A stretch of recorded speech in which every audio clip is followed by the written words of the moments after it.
Hello, everyone. Welcome to season 2, episode 3 of Clarity in Business Strategy and Growth. My name is Lilian Girichi. I am the Clarity Master, a strategy and growth consultant. I help in facilitation and coaching for business leaders, founders, entrepreneurs, and professionals. Today, I want to start you off with this book that we've written, Average Thinkers Chase, High Level Thinkers Attract. In this book, it gets you to think on a high level. We are doing strategy, but you also need to couple it with high level thinking. It illustrates the 7 clarity principles of influence and building wealth. So this book will also help you move from survival mode to strategy-led growth for yourself and for your business. So we'll go right straight into our episode 3. Episode 1 focused on business health checks, how to check your vitals for your business. We focused on 7 vital signs. Episode 2, we focused on developing a simple vision, mission, and core values for your business.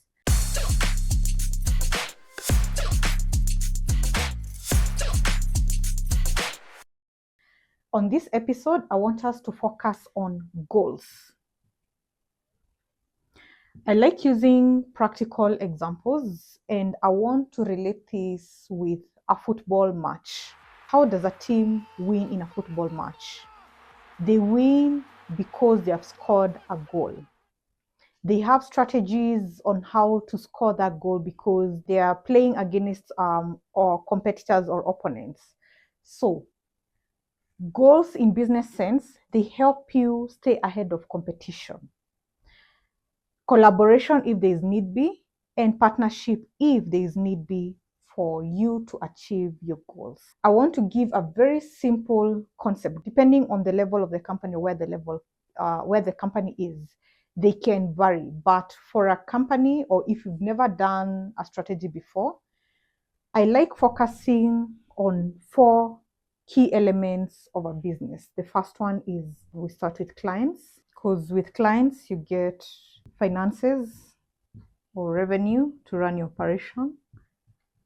The next most important is having goals on your internal business process.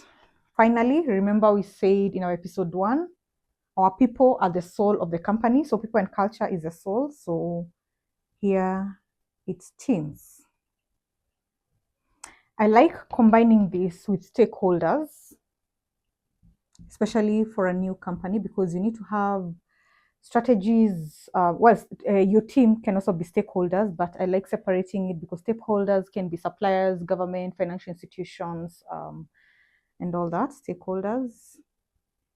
But why I've separated teams is because the main focus is here. Then you also need to have a focus on your stakeholders. So these are simple way of how you develop your goals. I want to start with clients. Back when I was teaching on strategic management and leadership, I would draw a web on how all these are interconnected, which I'll also do the same for you.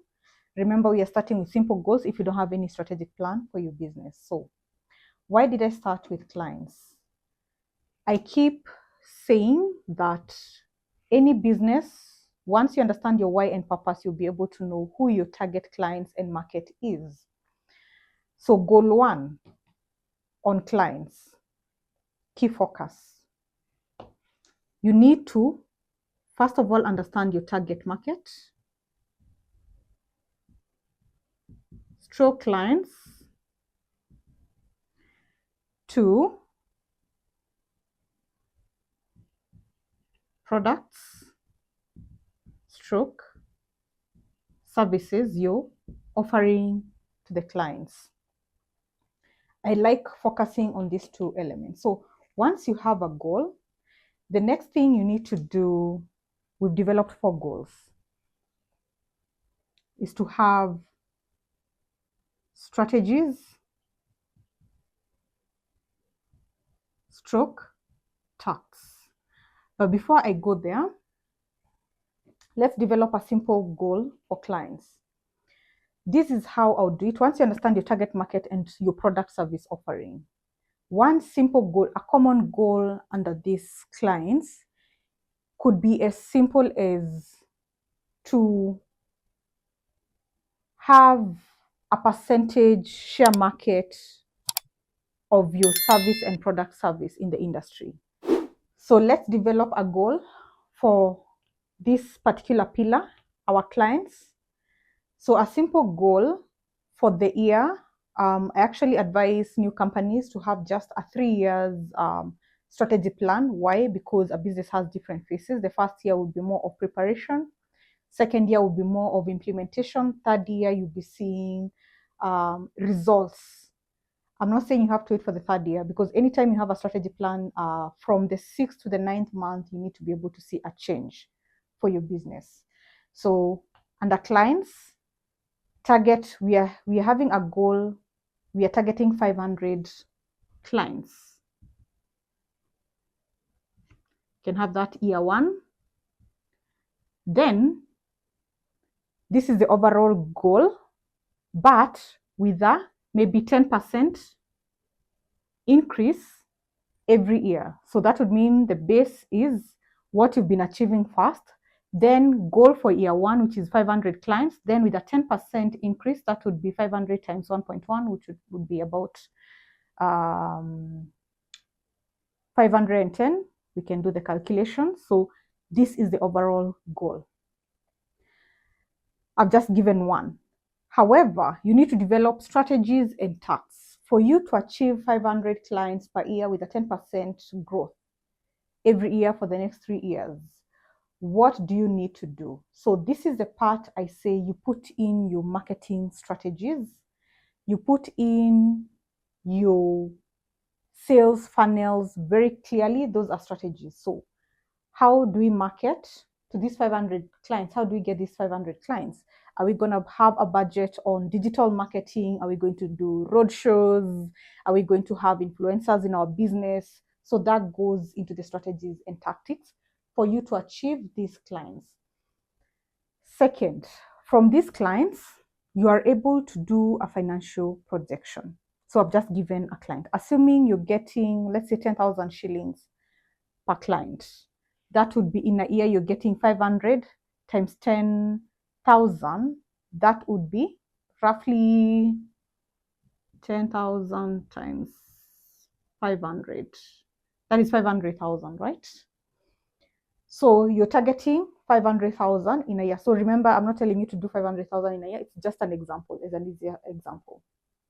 So we are saying this year, overall goal on finances, we want to generate, let me just even give a different figure. We want to generate 20 million per year as an overall financial goal for the business. So what are the tactics for this? Remember, here we worked on our clients. This year we want to achieve 500 clients. From this, our product services, we are looking to generate 20 million per year. But what is the tactic for generating 20 million per year? We need to work on some of the strategies to ensure we are achieving this and we are sustainable in business. Is ensuring we have good gross margins. So some of the tactics would go into sourcing, would go into trying to expand into a different market to be able to generate the 20 million. So I hope you see how all these are connected as you're developing a goal, as you're generating or developing goals for each. So let's go to internal business process. Let's develop a simple, broad goal. Here, our goal is maybe automation. But remember, a proper goal has to have numbers in it. Otherwise, it can be measured. What cannot be measured? What you want to track needs to be measured, and you need to have numbers in it. So 20 million, we have 500 clients here. So automation, if you're at 0, we can say 80% automation in 3 years. All right. So this is where you're reviewing all your SOPs, your processes, procedures, automating what needs to be automated. And the key goal for this is efficiency.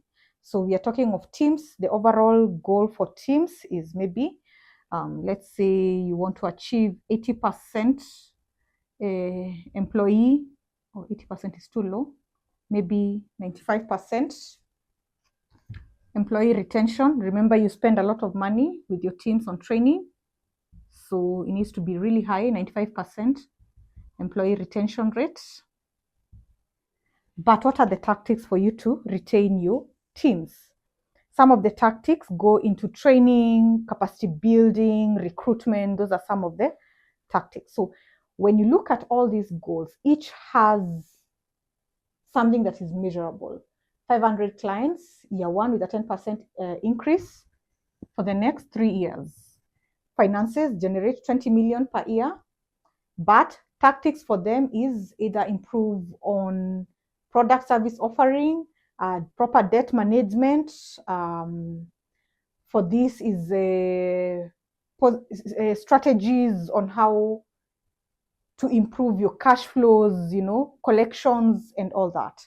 Then internal business processes, the number for it is have an 80% automation in 3 years. So that means efficiency, which has a direct correlation with finances, clients. Then we have teams, 95% employee retention rate. Then you can have, even with stakeholders, the relationship you have with them. Remember, stakeholders also play a key part in your business. So if you don't have proper stakeholder relations, that can gravely impact your business. So you need to have proper proper strategies to be able to handle your stakeholders, your clients, stakeholders, your business partners, banks, financial institutions. How do you handle them? Who maintains the relationship with your stakeholders and all that? So with this, remember, these are just simple for organizations that don't have strategy. You're able to build up pillars. Remember, we are trying to build a house. We are trying to move from survival mode to strategy-led growth. With now this, which is also part of the strategic direction, which is also part of giving form to your business through goals. So remember, in episode 2, we had vision, mission, then core values, the goals giving the structure as you build your business. So we are coming from survival mode to strategy-led growth by having clear structures and plans and something that is measurable that even your team can follow and you're able to review. So something else, these goals, the other thing you need to do is break them down quarterly. With that breakdown, you're able to give your supervisors or your managers a chance to have monthly evaluation, have corrective measures in between the quarters. As a business leader, you need to also be up. Your head needs to be up to be able to give strategic guidance for your business. You're able to sort of say, we were looking at 500 clients, we've not achieved. The strategies and tactics we developed are not working. How can we change? Let it come from the team, give direction, always monitor and restructure. Remember, strategy is not cast on stone. If the strategy and tactics you put in is not working, you need to review and work on it. So this is it about how to develop goals. See you on episode 4 of Clarity in Business Strategy and Growth, where we'll be addressing selling strategies and market development strategies for your business. For more information about us, we are Clarity That Leads Academy. Join any of our programs, see our contacts below. You can also see more materials that will help you in all this and get your business to the next level. Thank you.